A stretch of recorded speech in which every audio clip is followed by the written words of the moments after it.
সন্তান ঠিক মতো স্কুলে আসে কিনা বাড়ি থেকে, বা স্কুলে আপনারা পাঠান কিনা, এইটা আমার একটা জানার বিষয়।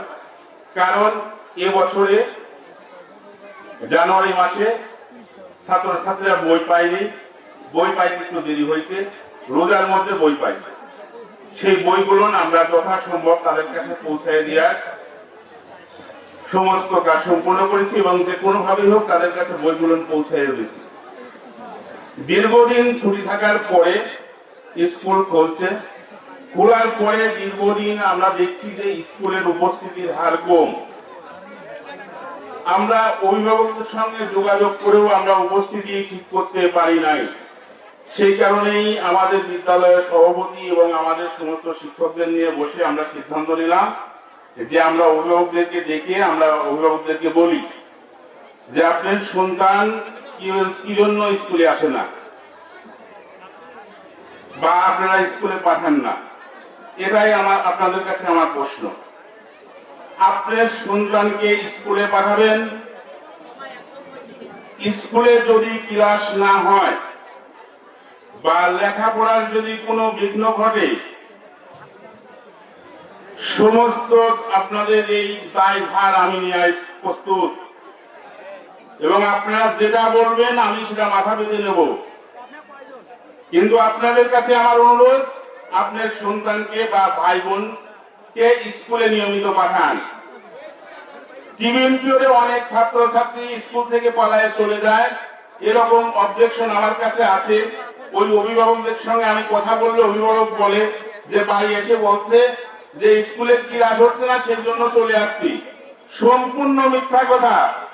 ওই সন্তান যখন আপনাদের কাছে এই কথা বলবে, আপনি আপনার সন্তানকে নিয়ে স্কুলে আসবেন। আসার পরে ক্লাস হয় কি হয় না সেই প্রমাণ আমি আপনাদেরকে করে দেব। যদি ক্লাস না হয়, যে শিক্ষক ক্লাস নেবে না, আমি সভাপতির সঙ্গে করে সেই শিক্ষকের বিরুদ্ধে ব্যবস্থা নেব। আমি আপনাদের সঙ্গে কথা দিচ্ছি। কিন্তু আপনাদের কাছে আমার অনুরোধ, আপনার প্রতিদিন আপনার সন্তানকে স্কুলে পাঠান। আপনার সন্তানকে পড়াশোনার দায়িত্ব আমরা বহন করব। যদি স্কুলে না আসে তাহলে আমরা কি করব বলেন? এখানে এক ভাই প্রশ্ন করছে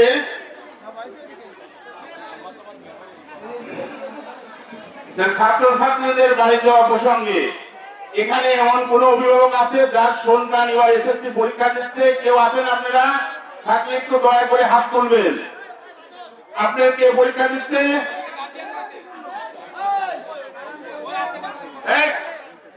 কে পরীক্ষা দিচ্ছে? আপনার ছেলে। আচ্ছা বসেন। এবার যারা এসএসসি পরীক্ষা দিচ্ছে, এই পরীক্ষার্থীদের বাড়িতে আমরা শিক্ষকরা প্রত্যেকটা শিক্ষার্থীর বাড়িতে গেছি, প্রত্যেকটা অভিভাবককে ফোন করছি যে আপনার গত বছর এমনিতেই ছুটি গ্যাঞ্জাম অনেক ক্লাস হয়নি, আপনার সন্তানকে স্কুলে পাঠান। ফর্ম ফিল আপ হয়ে গেছে। আমরা আমাদের স্কুলে ভালো শিক্ষক আছে।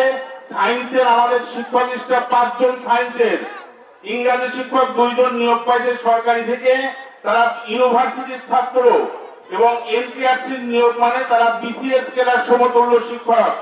আমরা তাদেরকে দিয়ে আপনাদের সন্তানদের এই 2 মাস আমরা পড়াবো। আপনার সন্তানকে আপনারা স্কুলে পাঠান।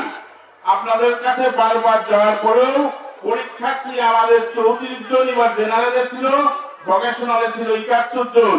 আপনাদের কাছে যাওয়ার পরেও আমরা কোনোদিন 8-10 জনের বেশি উপস্থিত স্কুলে পাই নাই। তাহলে আপনারা আমাদের কি দোষ দিবেন? যদি স্কুলের রেজাল্ট খারাপ হয়, এই দোষটা পড়বে আমাদের পর, কিন্তু আমাদের দোষটা কোথায় সেটাই আপনাদের কাছে আমার প্রশ্ন।